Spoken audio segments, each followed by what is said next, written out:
in the year 2000. The second major aspect of the expanded vision is a redefinition of learning achievement. Focus must therefore be not merely on the statistics of attendance or of graduation or completion of cycle, but much more important, on the acquisition of learning, on actual achievement, on the usefulness of this learning to the individual and to society. The third dimension of expanded vision is the broadening of the means and scope of education. And here, when we speak of education, we speak not of schooling. We speak in the first place of early childhood development, from the years 0 to 6 years old. We speak of trying to universalize primary education. We speak of literacy programs for adults and youth, and for non-formal education and skills training of different sorts. And finally, we speak of the increasingly important use and role of the media and other communication channels. The fourth dimension of the expanded vision has to do with the learning environment. And here we address issues of health, nutrition, parent education, and parent involvement. Finally, expanded vision must speak of partnerships, of what Director General Mayor referred to this morning as grand alliances, for this is the heart of unlocking the key to the solution. Partnerships must include partnerships between different subsectors of education, between the Education Ministry and other ministries. Education is too important to be left to the Ministry of Education. Education, by the same token, is also too important to be left to the government. Partnerships must be forged with the non-government organizations and private groups. Finally, schools must develop partnerships with teachers, parents, and the community. Those then are the 5 dimensions of the expanded vision set forth in our declaration. The next major section of the declaration speaks about the requirements for success, the pillars upon which this expanded vision must rest. The first of those pillars is the policy context. Here the document speaks of the political will, the need for sensitive cooperation, the economic and employment policies of a nation, and supportive legislation. That is the first pillar. The second pillar, the second requirement, is financial resources. Here one speaks about the fact that investment in education is ultimately the most profound and the most sound investment that can be made. This table from the Asia-Pacific region indicates the varied approaches of different countries relative to expenditure patterns for the education sector. It is obvious from a study of this table that the per capita GNP does not determine the amount of money that goes into education. You have certain countries, for example, New Zealand and Singapore, where there is roughly the same per capita, but where there is a triple cost of per pupil education in New Zealand compared to Singapore. And there are many other examples in this table.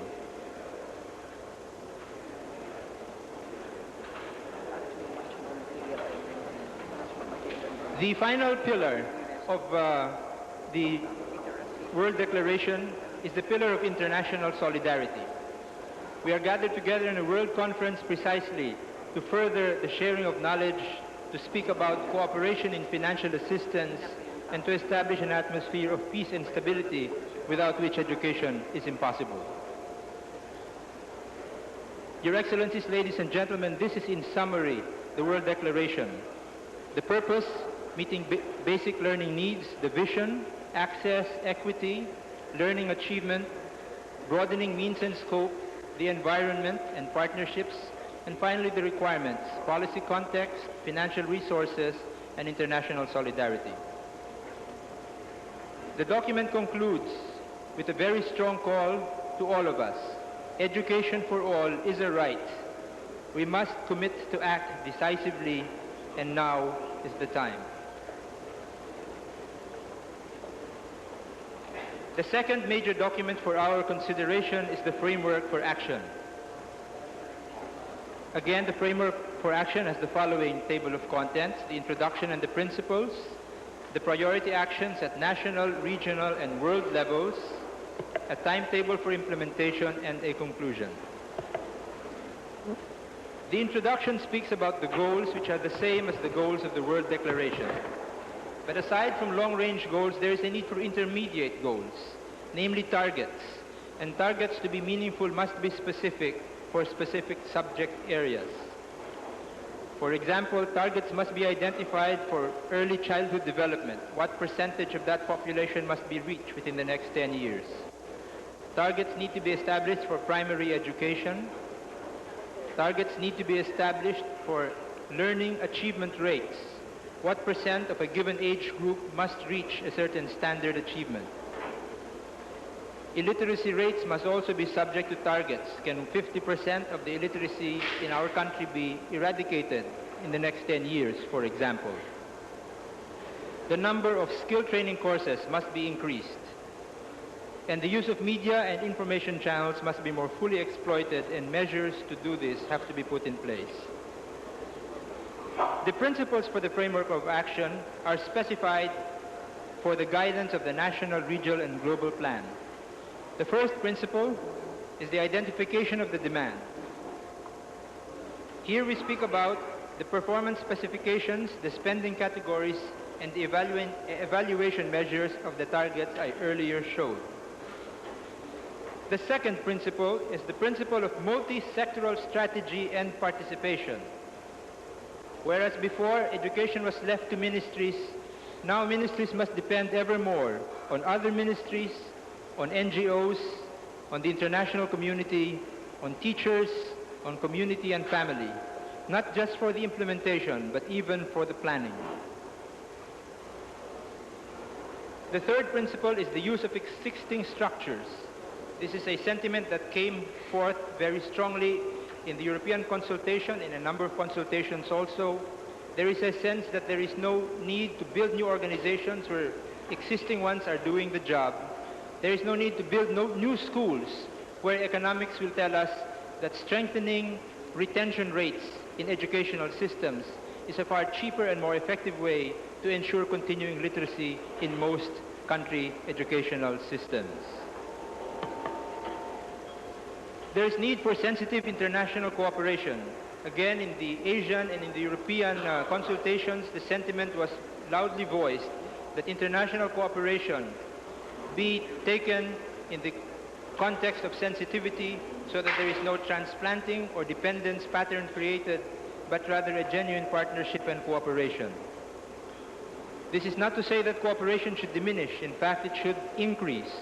The percentage of aid to education is only 8.6%, and the percentage of aid worldwide to primary education is less than 0.5%.